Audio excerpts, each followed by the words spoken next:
మన ప్రభు అయిన యేసుక్రీస్తు వారి అతి శ్రేష్టమైన నామములో కూడి వచ్చిన మీ అందరికీ నూతన సంవత్సర శుభాకాంక్షలు తెలియచేస్తూ నా హృదయపూర్వక వందనాలు తెలియచేస్తూ ఉన్నాను. ప్రియులారా, దేవుడు మనలందరినీ కూడా 24వ సంవత్సరం అంతా కాపాడి ఈ 25వ సంవత్సరము దేవుని యొక్క సన్నిధిలో మనము ఈ 6వ తారీఖున మనం ప్రభు యొక్క సన్నిధిలో మనం దేవుని వాక్యాన్ని ధ్యానించడానికి దేవుడు ఇచ్చినటువంటి ఈ మంచి సమయాన్ని బట్టి నేను దేవుని స్తుతిస్తూ ఉన్నాను. రండి, దేవుని యొక్క వాక్యాన్ని ధ్యానం చేద్దాం. వాక్యానికి ముందు ప్రార్థన చేసుకుందాం. మా ప్రియమైన మా తండ్రి, మీ ఘనమైన నామమునకు వందనాలు చెల్లిస్తూ ఉన్నాము. మమ్మల్ందరినీ కూడా గత 24 సంవత్సరం అంతా కూడా మీరు మాకు తోడుగా ఉండి మమ్మల్ని కాచి కాపాడారు. మీకు వందనాలు. ఎన్నో ఆత్మీయ పోరాటాలు, శారీరక బలహీనతలు, అనారోగ్యాలు నాయన ఒక్కొక్కరిని వెంటాడి నాయన బాధించినప్పుడు మీరు వాటన్నిటిలో నుండి మీ బిడ్డలందరినీ కూడా మీరు కాపాడేందుకై మిమ్మల్ని స్తుతిస్తూ ఉన్నాము. ఈ దినమందు ప్రభువా, మీ సన్నిధిలో మేము ప్రార్థిస్తున్నాం. మీ నామమును బట్టి మిమ్మల్ని స్తుతిస్తున్నాం. మీరు మాతో ఉండండి నాయనా. ఈ దినము మొదలుకొని ఈ సంవత్సరాంతము వరకు మీ కృప మాకు దయచేయమని యేసు నామమున అడుగుచున్నాం తండ్రి, ఆమేన్. ప్రభునందు ప్రియులారా, దేవుని వాక్యాన్ని మనం చదువుకుందాం. ఈ 2025వ సంవత్సరము ఈ 6వ తారీఖున మనం ధ్యానించేటువంటి ధ్యానాంశము ఫలించండి అనే అంశముల నుంచి నేను మీతో మాట్లాడాలని ఆశపడుతున్నాను. ప్రియులారా, మనమందరము ఫలించాలి, మనమందరము అభివృద్ధి చెందాలి అని ఆశపడతాము. మనము ఎక్కడుంటే ఫలిస్తాము. మనము దేవుని వాక్యాన్ని మనం ధ్యానం చేద్దాం. రండి, యోహాను సువార్త 15వ అధ్యాయము 5వ వచనాన్ని చదువుకుందాం. ద్రాక్షావళిని నేను, తీగలు మీరు. ఎవడు నా యందు నిలిచియుండునో, నేను ఎవని యందు నిలిచియుందునో వాడు బహుగా ఫలించును. నాకు వేరుగా ఉండి మీరు ఏమీయూ చేయలేరు.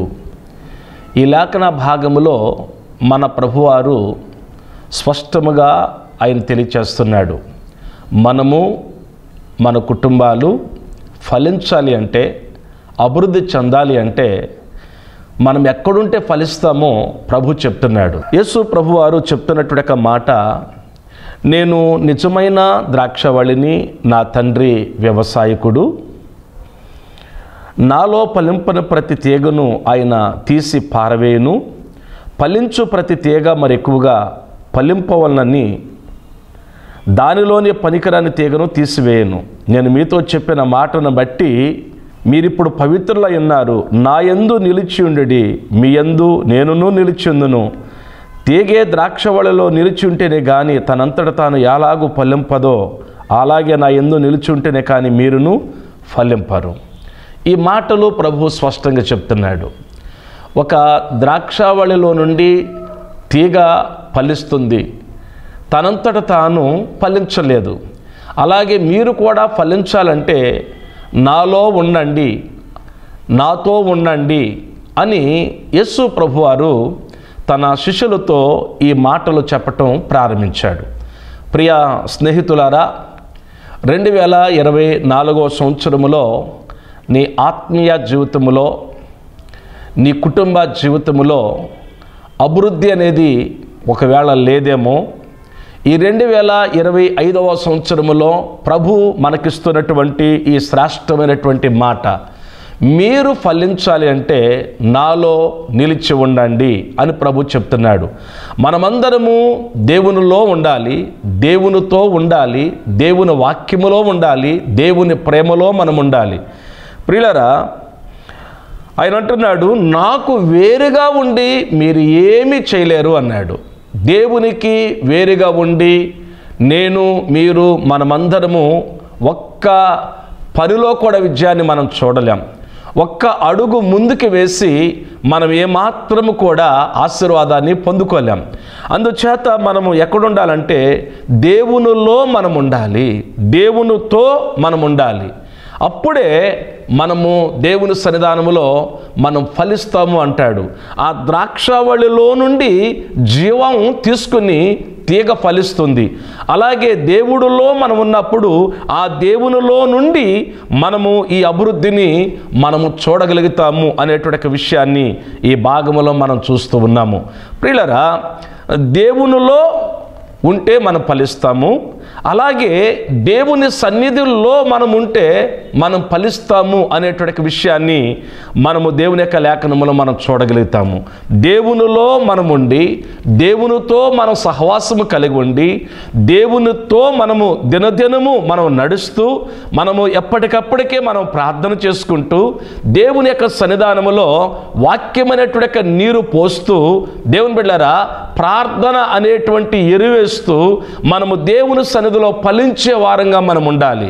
మనలో ఏదైనా ఒక వేళ దేవునికి ఇష్టము కానిది ఉంటే, పనికిరానిది ఏదైనా మనలో ఉన్నప్పుడు ఆ పనికిరానిది మనలో నుండి మనం ఎప్పటికప్పటికే మనము తీసివేసుకుంటూ ఉండాలి. ప్రియులరా, ఎప్పటికప్పటికే మనము దేవునికి అయిష్టమైన దానిని తొలగిస్తూ ఉన్నప్పుడు మన ఆత్మీయ జీవితంలో మనము అభివృద్ధిని మనము చూడగలుగుతాము. దేవునికి మహిమ కలుగునుగాక. ప్రియులరా, మనము దేవుని యొక్క సన్నిధానములో మనము ఫలించాలని దేవుడు ఎంతగానో ఇష్టపడుతున్నాడు.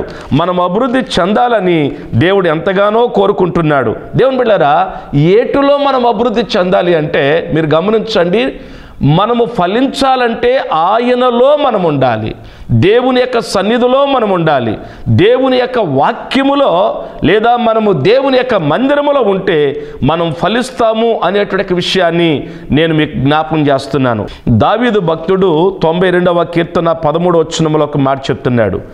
యెహోవా మందిరములో నాటబడిన వారై వారు మన దేవుని ఆవరణములో వర్ధిల్లెదరు, ఫలిస్తారు, ఎదుగుదురు అనేటువంటి మాట మనం చూస్తాం.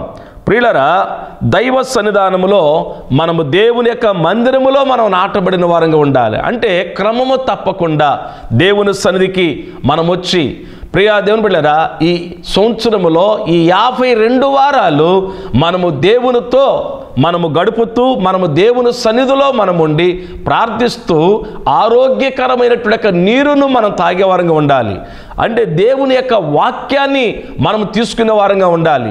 దేవుని యొక్క వాక్యపు నీరును మనము తాగినప్పుడు మనము దేవుని బిడ్డలారా మనము ఫలిస్తాము అనేటువంటి విషయాన్ని నేను మీకు జ్ఞాపకం చేస్తూ ఉన్నాను. దేవునికి స్తోత్రం కలుగునుగాక. దేవుని బిడ్డలారా, ఎక్కడుంటే ఫలిస్తామంటే దేవునిలో ఉంటే ఫలిస్తాము. దేవుని యొక్క మందిరములో దేవుని యొక్క వాక్యములో మనం ఉంటే మనం ఫలిస్తాము. దేవుని యొక్క సన్నిధిలో ఈ 2025వ సంవత్సరములో నీవు నేను దేవుని కోసం ఫలిద్దాం. ప్రియులరా, ఈ దేవుని యొక్క సన్నిధానములో ఉండి ఏట్లో మనము ఫలించాలి, అభివృద్ధి చెందాలి అంటే కొన్ని మాటలు త్వరగా మనం జ్ఞాపకం చేసుకుందాము.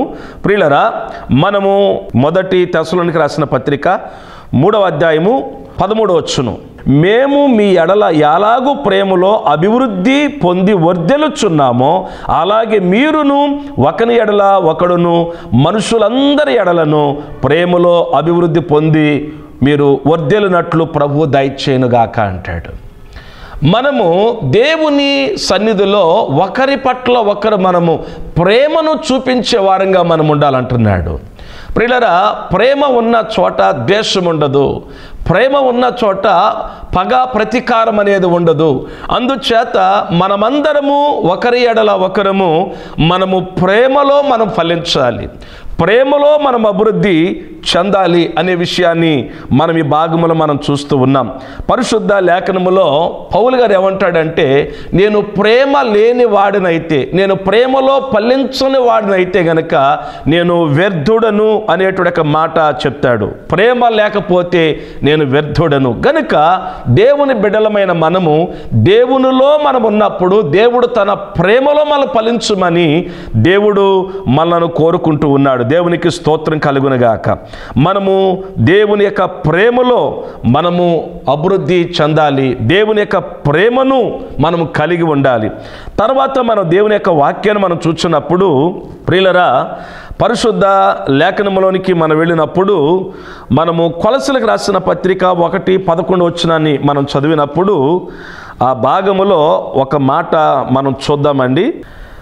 దేవుని విషయమైన జ్ఞానమందు అభివృద్ధి పొందుచు అన్ని విషయములలో ప్రభువును సంతోషపెట్టునట్లు ఆయనకు తగినట్లుగా నడుచుకున్న వలననియో ఆనందముతో కూడిన పూర్ణమైన ఓర్పును దీర్ఘశాంతమును కనపరచునట్లు ఆయన మహిమ శక్తిని బట్టి సంపూర్ణ బలముతో బలపరచబడ వలననియో తేజోవాసులైన పరిశుద్ధుల స్వాస్థ్యములో పాలువారుగుటకు మనను పాత్రులుగా చేసిన తండ్రికి మీరు కృతజ్ఞతాస్తుతులు చెల్లింపవలని దేవుని బతిమాలుకొనుచున్నాను. ఈ భాగములో మనం చూస్తూ ఉన్నప్పుడు మనము ఈ 2025వ సంవత్సరములో ఫలించాలి అంటే, ఎందులో ఫలించాలంటే ప్రేమలో మనం ఫలించాలి. రెండవది దైవికమైనటువంటి జ్ఞానములో మనం ఫలించాలి అంటాడండి. దైవికమైన జ్ఞానం ప్రియులారా, ఈ దైవికమైనటువంటి క్రీస్తు జ్ఞానములో మనం ఫలించే వారంగా ఉండాలి. ఈ వేటేట్లో మనం కోరుకుంటాం, వేటిలోనే ఫలించాలని కోరుకుంటాము, కానీ మన వీటిలో ఫలించాలి అనేటువంటి విషయాన్ని ఈ భాగములో మనం చూస్తూ ఉన్నాము. ఇంకా దేవుని యొక్క లేఖనములో మనం చూస్తే మనము ఎందులో మనం ఫలించాలి అంటాడంటే భక్తుడు దైవ సన్నిధానములో 2వ కొరింథీయులకు రాసిన పత్రిక 8వ అధ్యాయము 7వ వచనాన్ని కూడా ఒకసారి దేవుని యొక్క వాక్యాన్ని మనం చదివినట్లయితే, మీరు ప్రతి విషయములో అనగా విశ్వాసమునందును ఉపదేశమందును జ్ఞానమందును సమస్త జాగ్రత్త యందును మీకు మా ఎడల ఉన్న ప్రేమ యందు ఎలాగూ అభివృద్ధి పొందుచున్నారో అలాగే మీరు ఈ కృపయందు కూడా అభివృద్ధి పొందినట్లు చూచుకునుడి. ఈ భాగములో మనం చూస్తూ ఉన్నప్పుడు మీరు కృపలో అభివృద్ధి పొందండి, కృపలో మీరు ఫలించండి అంటాడు. చాలామంది ఫలించటం అంటే ఈ లోక సంబంధమైనటువంటి అభివృద్ధిని మాత్రమే కోరుకుంటున్నారు. కానీ పరిశుద్ధ లేఖనములో మనం చూస్తున్నప్పుడు ఒక క్రైస్తవ విశ్వాసి లేదా ఒక క్రైస్తవ కుటుంబము మొట్టమొదటిగా ఫలించవలసింది దేంట్లోనంటే ఒకటి ప్రేమలో. ఈరోజు ప్రేమ అనేటువంటిది మనకు కావాలి. ఆ ప్రేమ మనకి క్షేమాభివృద్ధిని కలగజేస్తుంది. ఈ విషయాన్ని మనం గుర్తుపెట్టుకుందాం. ప్రేమ క్షేమాభివృద్ధిని కలగచేస్తుంది. మనకి క్షేమాభివృద్ధిని కలగచేస్తుంది, దేవుని సంఘానికి క్షేమాభివృద్ధిని కలగచేస్తుంది, ఇతరులకి పొరుగు వారికి క్షేమాభివృద్ధిని కలగచేస్తుంది ప్రేమ. రెండవది అంటున్నాడు జ్ఞానము అన్నాడు. దైవికమైన జ్ఞానములో, లోక జ్ఞానము కాదండి, దైవికమైన జ్ఞానములో మనము ఫలించాలి.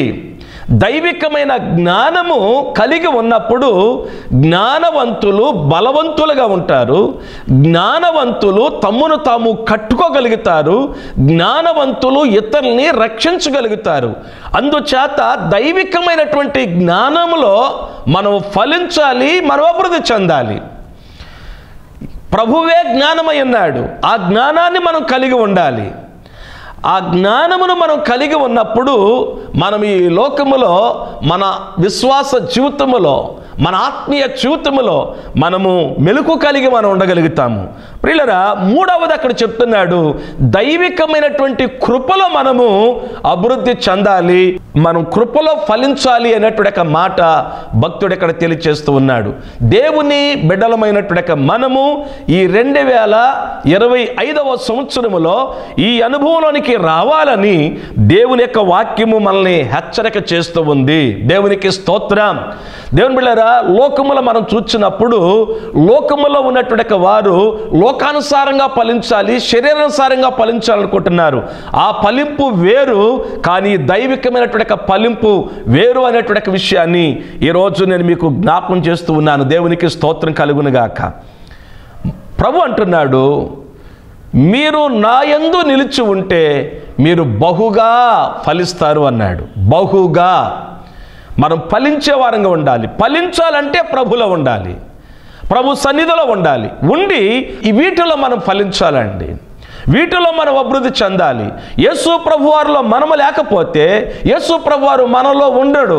యేసు ప్రభువారు మనలో ఉండకపోతే మనలో ఉండేది లోకములోకి వెళ్ళిపోయినటువంటి వ్యక్తులోనికి వచ్చేది లోకమే వస్తుంది. ఆ లోకములోకి వచ్చేటువంటి వ్యక్తి ఫలించేది ఎందుట్లో ఫలిస్తాడంటే, గలతీయులకు రాసినటువంటి పత్రిక 5వ అధ్యాయం 19వ వచనం నుంచి చూస్తే, శరీర కార్యములు స్పష్టమైనవి, అవేవనగా 1 జారత్వము, 2 అపవిత్రత, 3 కామకత్వము, 4 విగ్రహారాధన, 5 అభిచారములు, 6 ద్వేషములు, 7 కలహములు, 8 మత్సరములు, 9 క్రోధములు, 10 కక్షలు, 11 భేదములు, 12 విమతములు, 13 అసూయలు, 14 మత్తతలు, 15 అల్లరితో కూడిన ఆటపాటలు మొదలైనవి. వీటిని గూర్చి నేను మునుపు చెప్పిన ప్రకారము ఇట్టి వాటిని చేయవారు దేవుని రాజ్యమును స్వతంత్రించుకున్నారని మీతో స్పష్టముగా చెప్పుచున్నాను. ఇవి శరీర సంబంధమైనటువంటి కార్యాలు. ఇవి చాలామంది వీటిలో అభివృద్ధి చెందుతున్నారు, చాలామంది వీటిలో నిమగ్నమైపోతూ ఉన్నారు.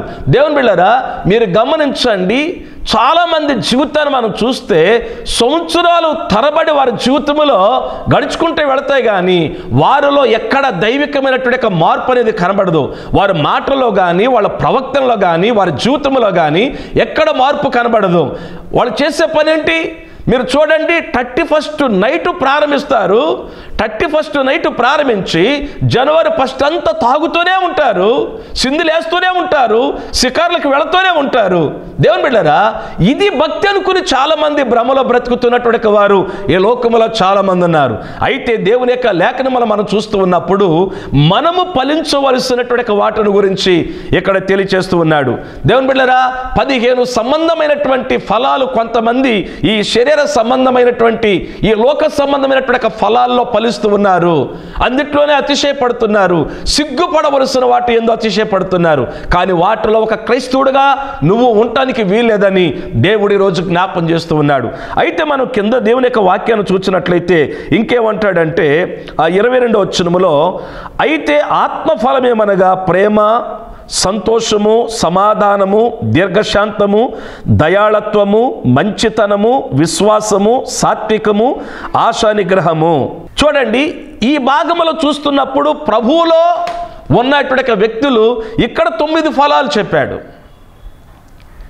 మీరు గమనించండి, ఈ ఫలాలన్నీ కూడా మనము దేవునిలో ఉండి మనము ఫలిస్తూ ఉన్నప్పుడు, మనము ఈ విధంగా ఆత్మీయ ఫలాలు మనం ఫలిస్తూ ఉన్నప్పుడు ఖచ్చితంగా దేవుడు మనకి శారీరకమైనటువంటి ఆశీర్వాదాలు కూడా, దేవుడు అభివృద్ధులు కూడా ఖచ్చితంగా ఇస్తాడండి. దేవుని బిడ్డలారా, గమనించండి, 24 అంతా కూడా దేవుడు తోడుగుండి 25లోనికి తీసుకొచ్చిన ప్రభు మాట్లాడుతున్న మాట ఇది. మీరు ఫలించండి. ఏ విషయంలో? ఆత్మీయంగా మనం ఫలించాలి. కానీ ఈ యొక్క దేవుని బిడ్డలారా, శరీర సంబంధమైనటువంటి ఈ చెడు విషయంలో కూడా మీరు ఎవ్వరు కూడా మీరు ఫలించడానికి వీల్లేదు. అవి దేవునికి విరోధమైనవి అన్నాడు. గనుక పనికిరానివి ఏదున్నా వాటిని మనం తీసివేసుకుని దేవుని కొరకు, దేవుని బిడ్డలారా, మనం ఫలించే వారంగా ఉండాలి. మీరు గమనించండి, దేవుని యొక్క సన్నిధానంలో మనం చూస్తున్నాం, ప్రభు చెప్తున్న మాట, ఎవడు నా యందు నిలిచి ఉంటాడో నేను ఎవని యందు నిలిచి ఉంటానో వాడు బహుగా ఫలిస్తాడు అన్నాడు. గనుక ప్రభు మనలో ఉన్నప్పుడు ఈ శరీర సంబంధమైన ఫలాలు ఎక్కడ కూడా మనలోనికి రావు అనేటువంటి విషయాన్ని గుర్తుపెట్టుకుందాం. ఎప్పుడైతే ప్రభులో ఉండమో, ఎప్పుడైతే లోకములో ఉంటారో, లోకములో ఉన్నటువంటి వారిలో ఈ శరీర సంబంధమైనటువంటి బలహీనతతో కూడినటువంటి ఫలాలే కనబడతాయి. ఇవి కారు ఫలాలు, ఇవి పనికిరానివి, ఇవి నిష్ప్రయోజనమైనవి. వీటిని కలిగి చాలామంది డాంబికపు మాటలు మాట్లాడే వాళ్ళు ఉన్నారు, అతిశయపడే వాళ్ళు ఉన్నారు. కానీ ఇది దేవునికి విరోధమైన ఫలం. అయితే దేవుని బిడ్డలారా, మనము దేవుని కొరకు మంచి ఫలాలు ఫలించే వారంగా మనం ఉండాలి. దేవునికి ఉపయోగకరమైనటువంటి బిడ్డలంగా మనం ఉండాలి అనేటువంటి విషయాన్ని దేవుని యొక్క లేఖనములో మనం చూస్తూ ఉన్నాము. ప్రియులారా, దేవునిలో ఉంటే ఫలిస్తాము, దేవుని యొక్క మందిరములో ఉంటే మనము ఈ మంచి ఫలాలు మనం ఫలిస్తాము. దేవుని యొక్క సన్నిధిలో మనం ఇంకా దేవుని యొక్క వాక్యాన్ని చూస్తే, ఈ సంవత్సరం నువ్వు ఫలించాలని దేవుడు కోరుకుంటున్నాడు. నువ్వు ఫలించాలంటే నీలో ఉండవలసింది ఏంటనంటే విధేయత ఉండాలి. నీలో విధేయత ఉన్నప్పుడు నువ్వు తప్పక దేవునిలో ఫలిస్తావు. మనము ఆదికాండము 26వ అధ్యాయంలోనికి ఒకసారి వెళ్ళి 12వ వచనాన్ని మనం చదివినప్పుడు, ఇస్సాకు ఆ దేశమందున్న వాడై విత్తనం వేసి ఆ సంవత్సరము 100 ఫలము పొందెను. యెహోవా అతన్ని ఆశీర్వదించును గనుక మనుష్యుడు గొప్పవాడాయను. గనుక దేవుని సన్నిధానములో ప్రియులారా, ఎంతగా మనము ఫలించాలి అంటే 100 ఫలించాలి అని దేవుడు ఇష్టపడుతూ ఉన్నాడు. అంటే ఇప్పటి వరకు మనము ఆధ్యాత్మికంగా మనము దేవుళ్ళో ఫలించాలి, ఆయన ప్రేమలో మనం ఫలించాలి, దైవికమైన జ్ఞానములో మనము ఫలించాలి, కృపలో మనము ఫలించి అభివృద్ధి చెందాలి. ఆ విధంగా మనం ఉండి విధేయత కలిగి ఉంటే దేవుడంట ఇస్సాకును గురించి మనం చూస్తే ఆ సంవత్సరము 100 ఫలము అతడు పొందాడు. ఈరోజు ఈ 2025వ సంవత్సరములో మనము 100 యొక్క ఆశీర్వాదాన్ని, 100 యొక్క ఫలాన్ని మనం అనుభవించాలి, మనము పొందుకోవాలని దేవుడు ఇష్టపడుతూ ఉన్నాడు. దేవునికి స్తోత్రం. ఇది జరగాలి అంటే మన జీవితంలో మనము దేవునికి విధేయులమై ఉండాలి, దేవుని మాట మనం వినాలి, దేవుడు చెప్పినట్లుగా మనము చేయాలి. దేవుని బిడ్డలారా, ఇస్సాకు అనేటువంటి ఒక భక్తుడు దేవుని మాట ప్రకారంగా, దేవునికి లోబడి, దేవుని చిత్త ప్రకారంగా అతడు జీవించి విత్తనము విత్తినప్పుడు 100 ఆశీర్వాదాన్ని ఆయన జీవితంలో పొందుకున్నాడు. దేవుడు ఆయన ఆశీర్వదించాడు, అతడు గొప్పవాడయ్యాడు. నీ జీవితంలో నీవు 100 ఆశీర్వాదాన్ని పొందాలి అంటే నీవెవరి మాట వినవద్దు, నీవెవరి మాట వినవద్దు. నువ్వు దేవుడి మాట విను, నువ్వు దేవునికి లోబడు. దేవుడే నిన్ను ఆశీర్వదిస్తాడు, దేవుడే నిన్ను అభివృద్ధిలోనికి తీసుకొస్తాడు. 100 ఆశీర్వాదాన్ని దేవుడు నీకు అనుగ్రహిస్తాడు. దేవునికి స్తోత్రం కలుగును గాక. నువ్వు దేవుడి దగ్గరికి రా, మనుషుల దగ్గరికి వెళ్ళొద్దు, మనుషుల వైపు చూడొద్దు. అది ఏ విషయమైనా కావచ్చు. నువ్వు దేవుని పాదాల దగ్గరకు వచ్చి దేవుని సన్నిధిలో ప్రార్థించి దేవుని మీద ఆధారపడి దేవుణ్ణి నమ్ముకోగలిగితే దేవుడే నిన్ను 100 ఆయన అభివృద్ధిలోనికి ఆయన తీసుకుని వస్తాడు. ప్రియులారా, యేసు ప్రభువారు ఇదే మాటను కూడా ఆయన తెలియచేశాడు. మత్తయి సువార్త మనము 19వ అధ్యాయం, నా నామము నిమిత్తము అన్నదమ్ములైనను, అక్కా చెల్లెండులైనను, తండ్రినైనను, తల్లినైనను, పిల్లలైనను, భూములైనను, ఇండ్లనైనను విడిచిపెట్టిన ప్రతి వాడును 100 రెట్లు పొందును, ఇదిగాక నిత్య జీవమును స్వతంత్రించుకొనును. ఈ భాగములో మనం చూస్తూ ఉన్నప్పుడు పేతురు ప్రభు దగ్గరకు వచ్చి అడుగుతున్నాడు, ప్రభువా, మేము అన్నీ విడిచిపెట్టి నీ వెంబడించాము కదా, అయ్యా నీ నుండి మాకు దొరికేది ఏంటంటే ప్రభు అంటున్నాడు, పేతురు, మీరు అన్నీ వదిలిపెట్టి నన్ను వెంబడించారు కాబట్టి ఇదిగో 100 రెట్లు మీకు ఆశీర్వాదాన్ని ఇస్తున్నానయ్యా అన్నాడు. నిత్య జీవాన్ని నేను మీకు ఇస్తానయ్యా అని చెప్పాడు. దేవుని నామానికి మహిమ కలుగునుగాక. ప్రియ స్నేహితులారా, దేవుడు ఈరోజు మనతో మాట్లాడుతున్నాడు. మీరు ఫలించండి, మీరు ఫలించండి. మీరు ఫలించాలంటే నాలో ఉండండి, నేను చెప్పింది మీరు చెయ్యండి, మీరు ఫలిస్తారు అంటున్నాడు. 100 మీరు ఫలించండి అన్నాడు. తర్వాత ఇంకెలా మనం ఫలించాలంటే దేవుని బిడ్డలారా, ద్వితీయోపదేశ కాండము 1వ అధ్యాయము 10-11 వచనాలు ఒకసారి చదువుకుందామండి. మీ దేవుడైన యెహోవా మిమ్మలను విస్తరింపచేసిన గనుక నేడు మీరు ఆకాశ నక్షత్రముల వలె విస్తరించి ఉన్నారు. మీ పితరుల దేవుడైన యెహోవా మీ జనసంఖ్యను 1000 రెట్లు ఎక్కువ చేసి తాను మీతో చెప్పినట్లు మిమ్మల్ని ఆశీర్వదించునుగాక.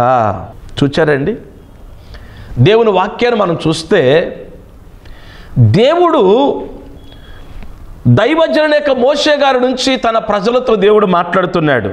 మీ జనసంఖ్యను 1000 రెట్లు ఎక్కువ చేసి, ఎన్ని రెట్లంట అంటే దేవుని బిడ్డలంగా మనము చూడండి, 100 రెట్లు 1000 రెట్లు అంటున్నాడు. మీరు 1000 రెట్లు మీరు ఫలించండి, 1000 రెట్లు మీరు అభివృద్ధి చెందండి. ఇది దేవుడు తన బిడ్డలకు ఇస్తున్నటువంటి ఆశీర్వాదము, వాగ్దానము. దేవునికి స్తోత్రం కలుగునుగాక. ప్రియ దేవుని బిడ్డలారా, నీవు, నీ కుటుంబము, నీ బిడ్డలు ఈ విధముగా 1000 రెట్లు నువ్వు దీవించబడాలి అంటే, 1000 రెట్లు నీవు వర్ధిల్లాలి అంటే నువ్వు ఖచ్చితంగా దేవుని యొక్క మాట, మనుషుల మాట కాదండి. చాలామంది ఏం చేస్తారంటే అభివృద్ధి చెందాలంటే, దీవించబడాలంటే, ఫలించాలంటే ఏం చేయాలని చెప్పి కొంతమంది వీళ్ళు ఏం చేస్తారంటే జాతకాలు చూపించుకుంటారు చేతులిచ్చి. అలాంటి పని నువ్వేం చేయక్కర్లా. ఒక యవనస్తుడి కంట పెళ్ళి అవ్వట్లేదంట, వయసు ఏమో పైబడిపోతుంది. చెట్టు కింద కూర్చున్నాడంట ఒక ఆయన, చిలక పెట్టుకుని వెళ్ళాడు. వెళ్ళి ఏమండి నా జాతకం చూడండి, నాకు పెళ్ళి అవ్వట్లేదు, నా చెయ్యి చూడండి అని చెప్పి చెయ్యి ఇచ్చాడంట. ఈ సంవత్సరంలో పెళ్ళి అవుద్దా అన్నాడంట. అవుద్ది కానీ ఓ సంవత్సరం పాటు కష్టాలు ఉంటాయి అన్నాడంట. ఆ తర్వాత ఎలా ఉంటుంది నా జీవితం అన్నాడంట. అలవాటైపోద్ది అన్నాడంట. చాలామంది ఎక్కడికెక్కడికి వెళ్ళి చేతులు చూపించుకుని నా జాతకం చూడు, నా జాతకం చూడు అని చెప్పేసి తిరుగుతూ ఉంటారు. అయ్యా, నీ చేతిలో ఏమీ లేదు, ఎదటివారి చేతిలో ఏమీ లేదు, కానీ నీ జీవితాన్ని యేసయ్య చేతుల్లో పెడితే ఈ సంవత్సరము నిశ్చయముగా నీ కుటుంబంలో దేవుడు శుభకార్యం జరిగించగలడు.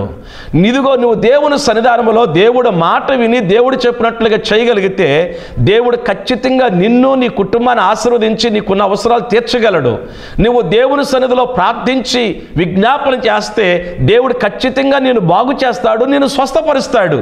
గనుక నీవు దేవునిలోకి వచ్చి దేవునిలో నిలిచి ఉండి దేవునికి ఇష్టము కానిది ఏదైతే ఉందో అది తీసివేసుకుని దేవుని బాధ పెట్టేది, దేవుని ఆయాస కలిగించేటువంటి దానికి దూరంగా ఉండి ప్రభు చిత్త ప్రకారంగా జీవించగలిగితే, ప్రభు సన్నిధానములో మోకరించి ప్రార్థన చేసుకుని నువ్వు పరిశుద్ధంగా జీవించి 52 వారాలు నువ్వు దేవునితో సహవాసము కలిగి ఉండగలిగితే, భక్తులతో సహవాసం కలిగి ఉండగలిగితే, దేవునికి సన్నిధిలోకి వచ్చి నీవు ఆయన పాదాల దగ్గర విధేయత కలిగి పరిచర్య చేసి ఆయన కొరకు జీవించగలిగితే నువ్వు 100 రెట్లు నువ్వు ఫలిస్తావు, 1000 రెట్లు ఫలిస్తావు. ఇంకా బైబిల్ గ్రంథంలో చూస్తే మనం యోహాను సువార్త 15వ అధ్యాయము 7వ వచనములో ఉన్నటువంటి ఒక మాట చూసి మనం ముగించుకుందామా అండి. ప్రభు అంటాడు కదా, నా యందు మీరును మీ యందు నా మాటలు నిలిచి ఉన్న ఎడల మీకేది ఇష్టమో అడుగుడి, అది మీకు అనుగ్రహింపబడును. ఎందొచ్చును, మీరు బహుగా ఫలించటం వలన నా తండ్రి మహిమ పరచబడును అంటాడు. బహుగా, 100 అంతులుగా, 1000 అంతులుగా, 10,000 అంతులుగా మీరు ఫలించండి. అప్పుడు నా తండ్రి మహిమపరచబడతాడు. నీ ద్వారా, నీ కుటుంబం ద్వారా నా తండ్రి మహిమపరచబడతాడని ప్రభు చెప్తున్నాడు. గనుక దేవుని బిడ్డలారా, దేవునిలో నిలిచి ఉందాం, దేవుని మందిరములో నిలిచి ఉందాం, దేవుని వాక్యములో నిలిచి ఉందాం, దేవుని సన్నిధిలో మనం ఫలిద్దాం. 100 అంతులుగా, 1000 అంతులుగా, 10,000 అంతులుగా మనం ఫలిద్దాము. దేవుడి మాటల ద్వారా మనలను దీవించునుగాక. తలలు వంచండి, ప్రార్థన. కృపగలిగిన దేవా, ఈ దినమందు మీ వాక్యాన్ని మేము ధ్యానించడానికి సహాయం చేశారు. మా తెలుగు 2 రాష్ట్రాలను, మా భారతదేశాన్ని ప్రభువా ఈ 2025వ సంవత్సరములో మీరు ఆశీర్వదించండి. అనేక మంది ప్రజలు మారు మనసు పొంది నీ యొద్దకు రావటానికి సహాయం చేయండి. రక్షింపబడిన ప్రతి కుటుంబాన్ని ప్రభువా మీరు 100 అంతులుగా, 1000 అంతులుగా, 10,000 అంతులుగా మీరు ఆశీర్వదించి కాపాడండి. నువ్వు దీవిస్తే ఆ దీవెన ఎన్నటికీ అట్లనే నిలిచి ఉంటుంది. నిలిచి ఉండే దీవెన, తృప్తినిచ్చే దీవెన, నెమ్మదినిచ్చే దీవెన మీ బిడ్డలందరికీ దయచేయండి. అయ్యా, మీ బిడ్డలకి అయ్యా దీర్ఘాయువును దయచేయండి. మీ బిడ్డలకి ఆరోగ్యాలు ఇవ్వండి, మీ బిడ్డలకి ఆశీర్వాదాలు ఇవ్వండి, మీ బిడ్డలకి క్షమాభివృద్ధినిచ్చి కనుపాప వలె కాపాడమని యేసు నామమున అడుగుచున్నాము తండ్రి. ఆమెన్. తండ్రి అయిన దేవుని ప్రేమయు, ప్రభువును రక్షకుడైన యేసుక్రీస్తు వారి యొక్క దివ్య కృపయు, పరిశుద్ధాత్మ దేవుని అన్యోన్య సహవాసము, సమాధానం కూడిన మనకును ఆయన వెంబడిస్తున్న సకల భక్తులకు, మన కుటుంబాలకి, మన యొక్క తెలుగు రాష్ట్రాలకి, మన భారతదేశానికి తోడై ఉండునుగాక. ఆమెన్. అందరికి వందనాలండి.